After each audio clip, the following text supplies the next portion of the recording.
हमारा real estate हमारा वो रूपसपुर हरदासपुर में दानापुर इलाके में हमारा अभी 4 साइट चल रहा है। इसके अलावा हमारा डेयरी है, फूड प्रोसेसिंग है, ऑयल है, घी है, मिल्क है, बहुत सारा कारोबार है। इसके अलावा भी हमारा उन्होंने कहा कि 20 लाख रुपया तुमसे हमको चाहिए और ये 4 दिन के अंदर पैसा देना है। कब कहाँ देना है बता दिया जाएगा। इसके बाद फ़ोन पर गाली गलौज भी हमारे साथ किया। साफ़ सुथरा नीट एंड क्लीन काम करते हैं।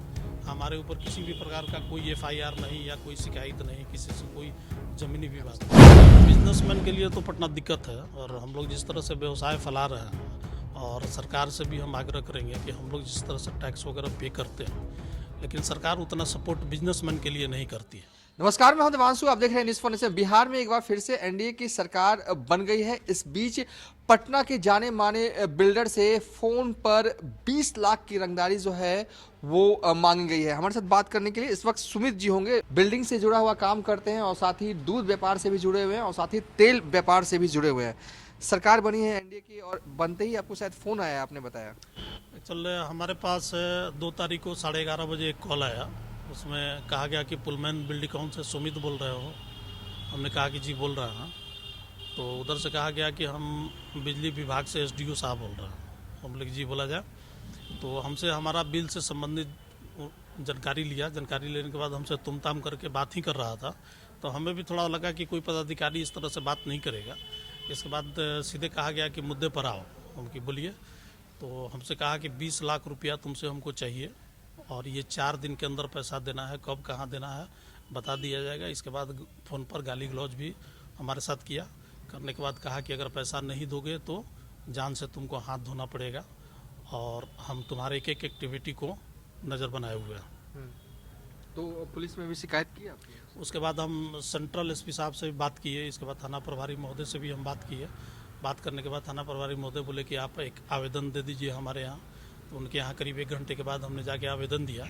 उन्होंने उसका रिसीविंग हमको नहीं दिया। उन्होंने हमसे कहा कि इसका हम CDR जांच करवाएंगे। जांच के बाद ही हम कुछ बताएंगे। तो अब तक क्या कुछ आश्वासन पुलिस की तरफ से मिला है? नहीं, कल एक बार फिर हमने उनको फ़ोन किया था, लेकिन कहा कि उन्होंने कहा कि जांच चल रही है, लेकिन अभी तक उधर से कोई आश्वासन या कोई पदाधिकारी हमसे मिलने भी नहीं आया है, न उन पर बात हुई है। अच्छा, पटना में अगर कहें कि आप क्या क्या करते हैं, क्या क्या बिजनेस है आपका? चल हमारा रियल एस्टेट हमारा वो रूपसपुर हरदासपुर में दानापुर इलाके में हमारा अभी 4 साइट चल रहा है। इसके अलावा हमारा डेयरी है, फूड प्रोसेसिंग है, ऑयल है, घी है, मिल्क है, बहुत सारा कारोबार है। इसके अलावा भी हमारे पास। तो इससे पहले भी किसी ने फ़ोन पे आपसे रंगदारी मांगी है या ये पहली दफ़ा ऐसा हुआ है? नहीं, एक बार 2019 में आया था, लेकिन उस समय हम FIR वगैरह नहीं कराए थे। हाँ। और उसके बाद ये पहली बार है। तो क्या माना जाए, क्या कहा जाए कि पटना में क्या वाकई में बिजनेस करना मुश्किल है? अगर आप लोगों की नज़र में आ जाते हैं तो फ़ोन कॉल्स आ जाता है रैमसम के लिए। नहीं, बिजनेसमैन के लिए तो पटना दिक्कत है और हम लोग जिस तरह से व्यवसाय फैला रहे हैं और सरकार से भी हम आग्रह करेंगे कि हम लोग जिस तरह से टैक्स वगैरह पे करते हैं, लेकिन सरकार उतना सपोर्ट बिजनेसमैन के लिए नहीं करती है और न ही सुरक्षा के नाम पर हम लोग के साथ कोई सुविधा मिलता है। क्या सुविधा मांग चाहते हैं? सुविधा में जैसे हम लोग को आर्म्स का लाइसेंस मिले, सिक्योरिटी मिले, लेकिन इस तरह का कुछ हम लोग को मिलता नहीं है। किसी बिजनेसमैन को उपलब्ध नहीं, खास करके रियल एस्टेट सेक्टर से जितने भी जुड़े हुए लोग हैं, इस तरह का कोई। और हम तो बहुत साफ़ सुथरा नीट एंड क्लीन काम करते हैं। हमारे ऊपर किसी भी प्रकार का कोई FIR नहीं या कोई शिकायत नहीं, किसी से कोई ज़मीनी विवाद नहीं है। तो डर लग रहा है आपको फ़ोन आया? बिल्कुल डर है, चूँकि हमारा साइट है वो दानापुर इलाके में। आने जाने के क्रम में हम तो प्रतिदिन ऑफिस बैठने वाले आदमी हैं और डेली हमको जाना है, बैठना है, काम भी काफ़ी लेट भी हो जाता है और हम अकेले चलते हैं। डर तो है। तो ये पटना के बिजनेसमैन हैं, बिल्डिंग निर्माण से कार्य से जुड़े हुए हैं और इनका दूध का भी व्यापार है और साथ ही तेल जो है वो की कंपनी भी इनकी है।